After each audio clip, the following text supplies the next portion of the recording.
안녕하세요. 68살 김정호입니다. 요즘 제가 가장 후회하는 일이 있어요. 작년 여름에 혈압 때문에 소금을 완전히 끊었다가 탈수로 쓰러져서 응급실에 실려간 일이에요. 지금 생각해보면 정말 무모한 일이었는데 그때는 건강을 위한다고 생각했거든요. 제가 30년 동안 중학교에서 국어를 가르쳤는데 교사 생활 내내 완벽주의 성격이었어요. 학생들에게도 항상 원칙을 지키라고 가르쳤고 저 자신도 한번 정한 원칙은 반드시 지키는 사람이었죠. 그런데 이런 성격이 건강관리에서는 독이 될 줄 몰랐어요. 작년 5월에 정기 건강검진을 받았는데 혈압이 140에 90이 나왔어요. 의사 선생님이 고혈압이라고 하시면서 염분 섭취를 줄이라고 하시더라고요. 그 순간 제 머릿속에는 오직 하나의 생각만 있었어요. 소금을 완전히 끊어야겠다는 생각이었죠. 사실 제가 젊을 때는 건강에 별로 신경을 안 썼어요. 교사 일이 바쁘다 보니까 술도 자주 마시고 스트레스 받으면 담배도 피우고 밤늦게 야식도 먹고 그랬거든요. 그때는 건강이 당연한 거라고 생각했어요. 아무리 무리해도 잠깐 쉬면 괜찮아지니까 별로 걱정 안 했죠. 저희는 전라북도 작은 시골 마을에서 자랐는데 어릴 때부터 짠 음식을 많이 먹고 자랐어요. 할머니가 담그신 김치, 할아버지가 좋아하셨던 젓갈류, 된장찌개에 고등어 조림까지. 지금 생각해보면 염분이 정말 많은 음식들이었는데 그때는 그게 당연한 밥상이라고 생각했거든요. 부모님도 그렇게 드시고 사셨으니까요. 그런데 의사 선생님이 염분을 줄이라고 하시니까 제 완벽주의 성격이 발동한 거예요. 줄이는 게 아니라 아예 끊어버리자 이렇게 생각한 거죠. 집에 와서 아내한테 말했어요. 여보, 이제부터 소금 완전히 빼고 요리해줘. 혈압약보다 음식 조절이 더 중요하대. 처음 2주 정도는 정말 좋았어요. 체중도 2kg 정도 빠지고 혈압도 130대로 내려갔거든요. 주변에서 얼굴이 개운해 보인다고 칭찬도 해주고 아내도 처음엔 대견해했어요. 여보가 의지가 정말 강하네. 나도 같이 싱겁게 먹을게.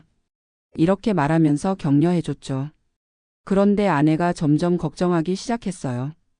여보, 이렇게 싱겁게 먹으니까 입맛이 없어서 밥도 제대로 안 먹잖아요. 적당히 하면 안 될까요? 친구들도 비슷한 말을 했어요. 정우야, 너무 극단적으로 하지 마. 의사가 줄이라고 했지 아예 끊으라고 한 건 아니잖아. 특히 아들 민수가 걱정을 많이 했어요. 아버지, 병원에서 다시 한번 상담 받아보세요. 이렇게 급작스럽게 바꾸는 게 오히려 몸에 안 좋을 수도 있어요. 하지만 저는 그런 조언들을 무시했어요. 제가 젊을 때 다이어트 성공한 경험도 있고 의지만 있으면 뭐든 할 수 있다는 자신감이 있었거든요. 6월 말부터 조금씩 이상한 증상들이 나타나기 시작했어요. 평소보다 피로감이 심하고 입맛도 없고 자꾸만 무기력해지는 거예요. 그런데 저는 그냥 나이 때문이라고 생각했어요. 아, 이제 나이가 드니까 기력이 예전 같지 않구나. 이렇게 넘어간 거죠. 7월에 들어서면서 날씨가 정말 더워졌는데 그때부터 문제가 심각해졌어요. 조금만 걸어도 어지럽고 땀은 비 오듯 나는데 자꾸 갈증이 나는 거예요. 물은 하루에 2리터 이상 마셨는데도 계속 목이 마르더라고요. 아내가 정말 걱정했어요. 여보, 얼굴이 너무 창백해요. 병원에 가봐요. 하지만 저는 고집을 부렸어요. 괜찮아, 더워서 그런 거야. 물 많이 마시면 돼. 손자 준혁이와 손녀 서연이도 제 변화를 알아차렸어요. 할아버지, 왜 요즘 밥도 조금 드시고 자꾸 누워만 계세요? 할아버지 얼굴이 하얗게 됐어요. 아파요? 아이들까지 걱정하는 모습을 보니까 미안했지만 그래도 제 방식이 맞다고 생각했어요. 가족들이 제 때문에 스트레스 받는 것도 점점 심해졌어요. 아내는 매일 저만을 위한 별도 음식을 준비해야 했고 가족 모임에서도 저 혼자 다른 음식을 먹어야 했거든요. 온 가족이 함께 맛있게 식사하는 즐거움이 사라진 거죠. 그러다가 8월 15일 광복절이었는데 그날을 평생 잊을 수 없어요. 마트에 장 보러 갔다가 갑자기 쓰러진 거예요. 앞이 캄캄해지면서 의식을 잃었는데 깨어나니까 응급실이었어요. 의료진이 검사를 해보니까 탈수와 전해질 불균형이라고 하더라고요. 어르신, 평소에 염분 섭취를 어떻게 하세요? 의사 선생님이 물어보시니까 아내가 대신 대답했어요. 2달 넘게 소금을 아예 안 드셨어요. 혈압 때문에 완전히 끊으신다고. 그때 의사 선생님 표정이 심각해지면서 말씀하시더라고요. 어르신, 여름철에 염분을 완전히 차단하면 탈수가 더 심해집니다. 우리 몸에는 적절한 전해질이 필요해요. 특히 나트륨은 수분 균형을 맞추는데 꼭 필요한 성분이거든요. 그 순간 정말 충격이었어요. 제가 건강을 위해서 한다고 생각했던 일이 오히려 몸을 망치고 있었던 거예요. 의사 선생님 말씀을 극단적으로 해석한 제 잘못이었죠. 퇴원하고 나서 내분비내과 전문의 선생님과 제대로 상담을 받았어요. 고혈압 환자도 하루에 5g 정도의 소금은 섭취해야 합니다. 완전히 끊는 게 아니라 적절히 조절하는 거예요. 영양사 선생님과도 상담을 받으면서 올바른 식단 계획을 세웠어요. 처음에는 습관을 바꾸는 게 쉽지 않았어요. 2달 넘게 싱겁게 먹다가 갑자기 염분을 조금씩 늘리니까 적응하는데 시간이 걸렸거든요. 하지만 점점 몸이 좋아지는 게 느껴졌어요. 적절한 염분을 섭취하기 시작한 지 한 달 후에 컨디션이 확실히 좋아졌어요. 피로감도 줄어들고 어지러움도 사라지고 무엇보다 혈압이 안정적으로 관리되기 시작했어요.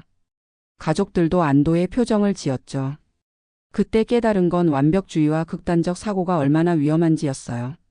30년 동안 교단에서 학생들에게 균형의 중요성을 가르쳤으면서 정작 제 건강관리에서는 그 균형을 잃었던 거예요.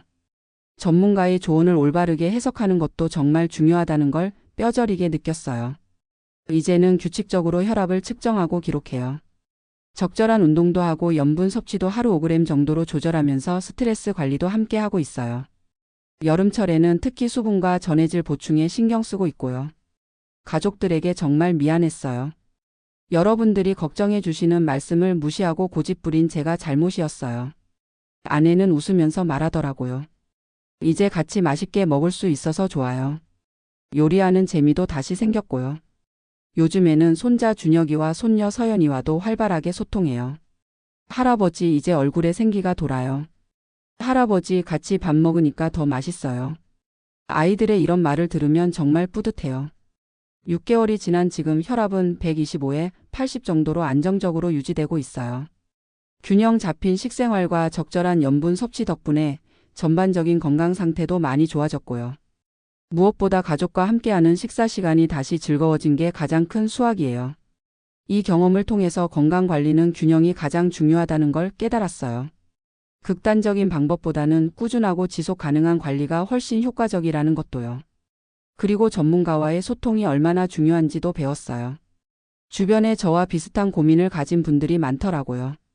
아파트 노인회에서 만난 분들 중에도 혈압 때문에 극단적으로 식단을 조절하시는 분들이 계시거든요. 그분들에게 제 경험담을 들려드리면서 조심하시라고 말씀드려요. 염분을 완전히 끊는 건 위험해요. 특히 여름철에는 더욱 조심하셔야 해요. 의사 선생님 말씀을 제대로 이해하고 궁금한 건 다시 물어보세요. 이런 조언들을 드리고 있어요. 요즘 제가 가장 행복한 시간은 가족과 함께하는 저녁 식사 시간이에요.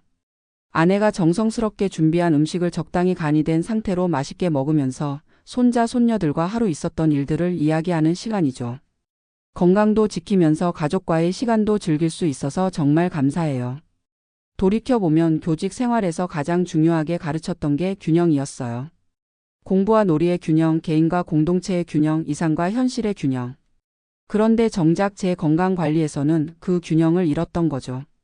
실패와 성공을 통해서 얻은 이 지혜를 이제는 제대로 활용하고 있어요. 나이가 들수록 건강의 소중함을 더 느끼게 되는데 그렇다고 해서 극단적인 방법을 선택해서는 안 된다는 걸 배웠어요.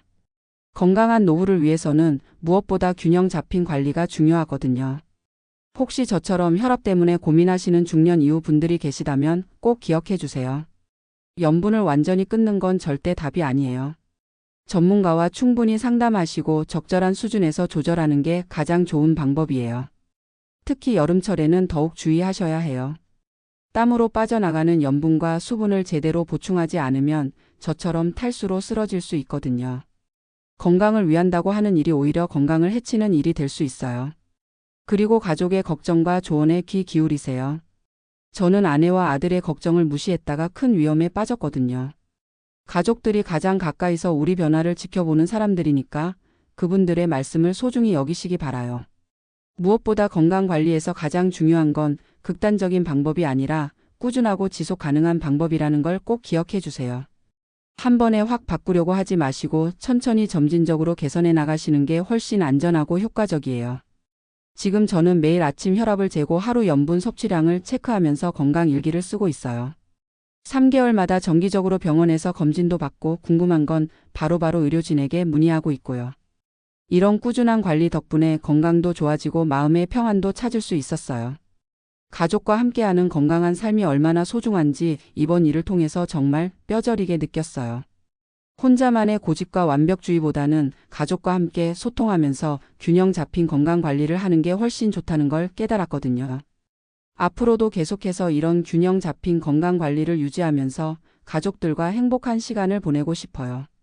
그리고 제 경험담을 통해서 비슷한 실수를 하실 뻔한 분들에게 도움이 될 수 있다면 정말 기쁠 것 같아요. 얼마 전에 동네 경로당에서 만난 박 할아버지께서 이런 말씀을 하시더라고요. 정호 형님 이야기 듣고 나서 저도 병원에 다시 가봤어요. 의사 선생님이 제가 너무 극단적으로 생각하고 있었다고 하시더라고요.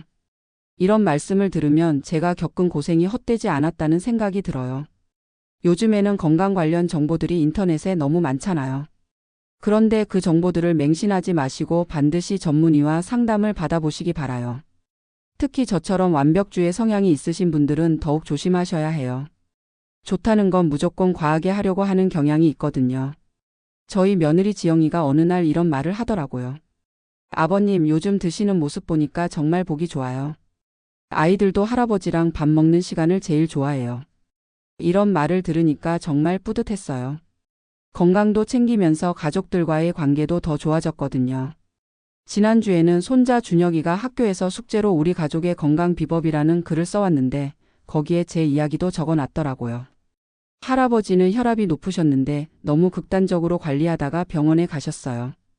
지금은 적당히 조절하면서 건강하게 지내세요. 이런 내용이었는데 아이가 제 경험을 통해서 뭔가 배운 것 같아서 기뻤어요. 저는 이제 건강 관리를 하면서 3가지 원칙을 지키고 있어요. 첫 번째는 적당함이에요. 뭐든지 과하면 독이 되니까 적당한 선에서 조절하는 거죠. 염분도 적당히, 운동도 적당히, 스트레스도 적당히 받고 적당히 푸는 거예요. 두 번째는 꾸준함이에요. 한 번에 확 바꾸려고 하지 말고 조금씩 꾸준히 개선해 나가는 거죠. 혈압 재는 것도 매일 꾸준히, 운동도 무리하지 않고 꾸준히, 식단 관리도 꾸준히 하는 거예요. 세 번째는 소통이에요. 가족들과 소통하고 의료진과 소통하고 필요하면 주변 분들과도 경험을 나누면서 소통하는 거죠. 혼자서 끙끙 앓지 말고 다른 사람들과 이야기하면서 해결책을 찾는 게 훨씬 좋더라고요. 올해 봄에 건강검진을 받았는데 의사 선생님이 정말 좋아하시더라고요. 어르신 혈압 관리 정말 잘하고 계시네요. 이 정도면 약물 용량도 줄일 수 있을 것 같아요. 이런 말씀을 들으니까 정말 뿌듯했어요. 작년 이맘때의 저와 비교하면 정말 많이 달라진 거죠. 여름이 다가오고 있는 지금, 작년 이맘때 제가 얼마나 힘들었는지 생각하면 아찔해요. 하지만 이제는 여름철 건강관리법을 확실히 알고 있으니까 걱정하지 않아요. 수분도 충분히 보충하고 염분도 적절히 섭취하면서 건강하게 여름을 날 수 있을 거라고 확신해요. 얼마 전에 아내와 함께 건강한 여름나기 계획을 세웠어요. 아침에는 가벼운 산책, 점심에는 시원한 냉국이나 냉면 같은 걸로 수분과 염분을 함께 보충, 저녁에는 가족들과 함께 시원한 곳에서 담소를 나누는 거죠.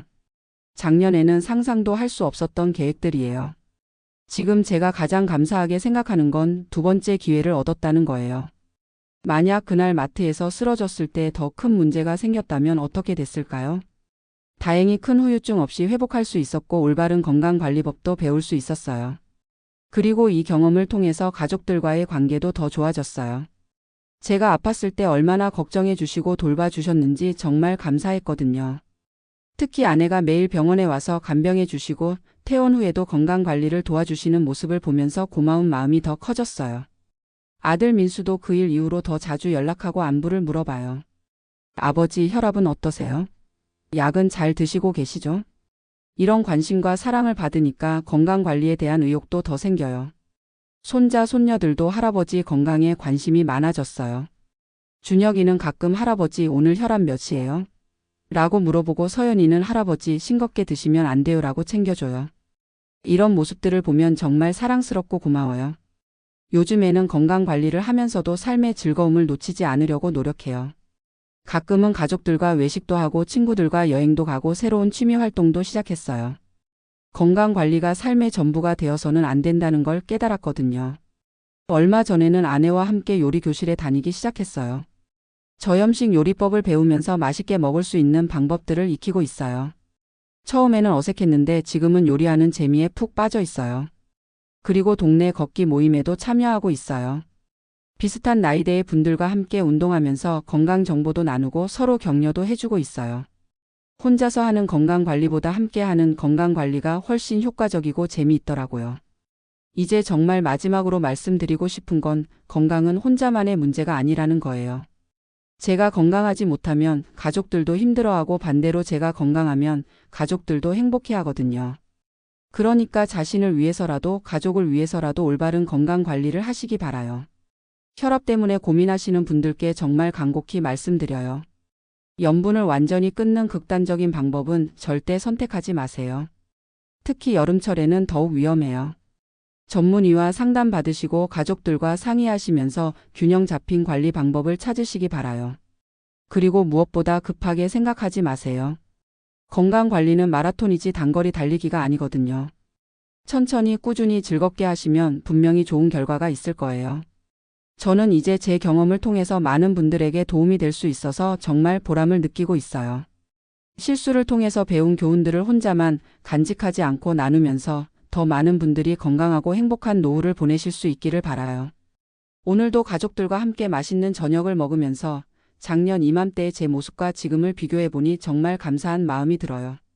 건강도 지키고 가족과의 시간도 소중히 하면서 남은 인생을 더욱 의미 있게 보내고 싶어요. 여러분도 건강하고 행복한 삶을 위해서 무엇보다 균형을 잃지 마시기 바랍니다. 감사합니다.